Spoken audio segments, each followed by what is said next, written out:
more chairs in here today. Draymond was just in here, and one of the keys he said to what you guys have been able to do is that you don't let your egos get in the way of the main goal, which is trying to win games. And he said that you are the tone setter in that regard. How do you keep your ego? I mean, given all the accolades you've had, how do you keep your ego from getting away from you? I remember where I started and just the whole journey. You remind yourself of that every day. The fact that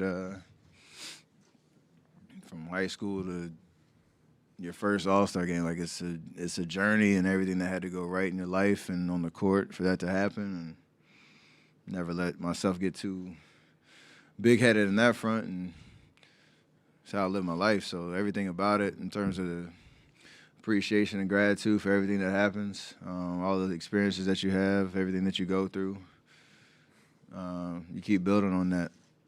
And usually good things happen because you appreciate everything no matter what happens. Right here in the front. Hey, Steph, in your mind, what separates this run to the finals from the others? Just the context of the last 4 years, from Game 6 of the 19 finals to now, everything that we've went through as a team, certain guys individually, with injuries, with obviously the pandemic that's happened over the last 2.5 years, like everything that we've all went through, with this as the ultimate goal of getting back on this stage, the chance to play for another championship. Like, you got Clay coming off of unreal rehab journey. I broke my hand. Draymond was injured with a bunch of different stuff. We had a lot of young guys coming into the fold and trying to reclaim our chemistry as a core, but also, get those guys up to speed and how they can help us and help impact winning. And then, you look up and all the work that you put in over the last, 2 years has paid off, built on the experience and the just the veteran presence that we have. So all that stuff is just built into the context of what's happened since, Game 6 of 19 finals, and we're back here. So it's pretty special. Steve, back right. Early in the year, Draymond shared his concerns that this two-track approach of veterans coming back and the young guys being brought along might not be the best shot of getting to this point again. Did you share that outlook, or were you on board throughout with the patience and perspective that, the development part was asking? I think there's always questions and concerns in terms of when you have change and when you're presented with different routes to go. And I shared similar sentiments with Draymond on, options of what could happen last offseason and what we should or shouldn't do. What's missed in his comments is the confidence in what our core is about and who we are and what we can do on the court when we're all together and healthy. And it's pretty impressive that it all has come together the way it has over the course of the season. I think there was even probably a surprise that we started out this season the way we did. I think we were 18-2 at one point, and I don't think we even understood that it would kind of click that quickly. So you ride that momentum, and that obviously carries you through some crazy ups and downs throughout the season with injuries and the revolving door, the rotation and all that. But it also speaks to, I know that's the taboo word, the culture of our organization. Like, it speaks to who we are and what it takes to win at the highest level. And however, the young guys can learn that, and however they have learned that, it's been amazing to watch. Gary in the second row. Steph, younger generation just might only remember the Warriors dynasty, title contenders yearly, but it wasn't always that way. What was your impression of the organization when they drafted you? What did you think? What did you know about Golden State when you got here? What was going through your mind draft night when they took you? There's a lot in that question.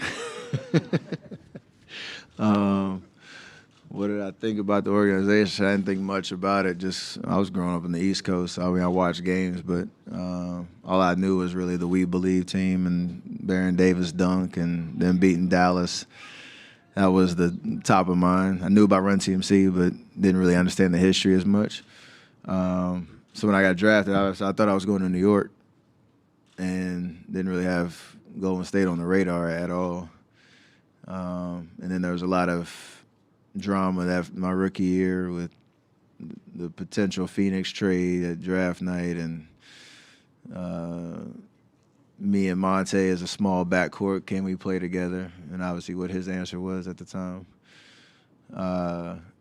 So there's a lot going on in that sense. But to see the evolution from that year to now, and the fact that 6 out of the last 8 years we've been in the finals, like, it's crazy to think about, for sure. It speaks to all the different people that have had a part in that. Myself, Draymond, Clay, Andre, all the vets that have played significant roles for us. Our front office, Joe and Peter. Like, it's been an amazing run. We obviously feel like we still have a lot left in the tanks while we're here. So I don't want to depress myself with the history of the organization right now.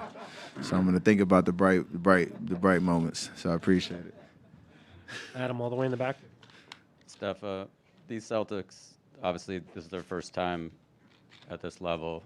Is there things from your first time you guys made the finals that, I don't know, that surprised you, you felt, you weren't prepared for, that you look back on that you wish you'd known about this level? I'm not going to give it away right now for them. I think the biggest things like days like today, where your routine's a little different than it usually is in terms of your practice, your preparation, and all that. There are obviously nerves and adrenaline and anxiety and everything in terms of the emotions of playing at this stage. And that first game is sometimes all over the place because of that. And then once you settle in, it does become about basketball like it normally is. I think some of those guys have had multiple, Eastern Conference Finals appearances and stuff like that. So it's similar, but it obviously is different when you're the last two teams and you're feeling 4 wins away from winning a championship. So, once you get those nerves out, after the first game, you kind of settle in, and it becomes a little bit more normal each time. Mark, right here. Hey, Steph, given the influx of injuries that Andre's had this season, how have you seen him handle both that reality as well as approach the mentorship role that he's had compared to the other years?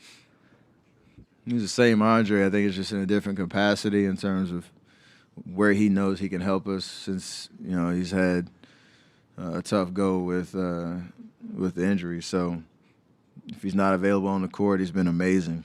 And just being a voice, a presence for the young guys, not just in the locker room during practice, but obviously you've seen him up and demonstrative during games on the sidelines. He's always been like that, but obviously when you're playing, you're a little bit more focused on what you have to do in between the lines.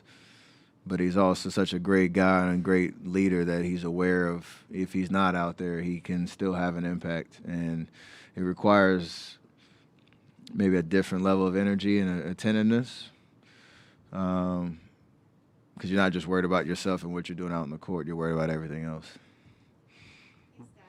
Draymond just talked about what it feels like to sort of be an old head on the team, and he was saying that Kuminga, sometimes he feels like he looks at him like he's 55 years old. Do you consider yourself an old head now, and what does that feel like or look like to you? At times, I try not to let my mind think about that too much, because you don't want to feed into it. You want to feel like I'm still in my prime for as long as I can go out there and hoop the way I am. But it is weird. You think about like the age range of guys on this team that are out there and playing. You got 19, 20-year-olds, 34, Draymond's 33, whatever it is, and like you got life is just different across the board. I always ask them, like, what do y'all do when y'all go home? Like, spending the next 6 hours. My day is a little different, so um, it's you appreciate the ability to influence those guys at the time that they're in right now, because that will set them up for success. Hopefully, as they come into their own as vets in the league and find their way and become true professionals. Some of that's straight one-to-one verbal, good conversation. Some of that's just showing it by example of how you show up to work every day. So it is pretty cool to be the old head and be able to pass that wisdom off to the young guys. Kendra in the front. Following up on that stuff, throughout your other finals runs, you, Draymond, Clay, were clearly leaders of this team, but you guys didn't have that generational gap between you and the rest of your teammates. Does the leadership responsibility feel different this season, knowing that a lot of the guys underneath you are like 22, 19, haven't been on this stage before?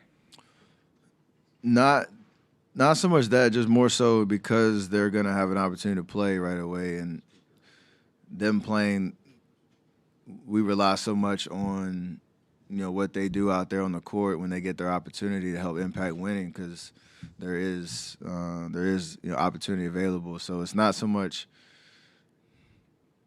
anything other than just preparing them to be ready for their moment. You see a guy like Moses, who's come in, he's had a great approach to everything from day one. You still encourage him, point things out, answer his questions, stay on top of him. But it's amazing to see the result in just one short year of him coming into a playoff series in the middle of the Western Conference Finals and making an impact. So that's the stuff you'll probably look back on and be really proud of, because there's a lot of instability around this league, and not everybody has the infrastructure and the presence to bring guys along like that. Last one here on the right. Q told me yesterday that he got the sense from you last summer that you believed you could be here then. What was it that you saw or believed that made you feel like the team you had could be here? I mean, just the confidence in who we are, knowing Clay was coming back, but I got a lot of juice from that, last 20 games last year.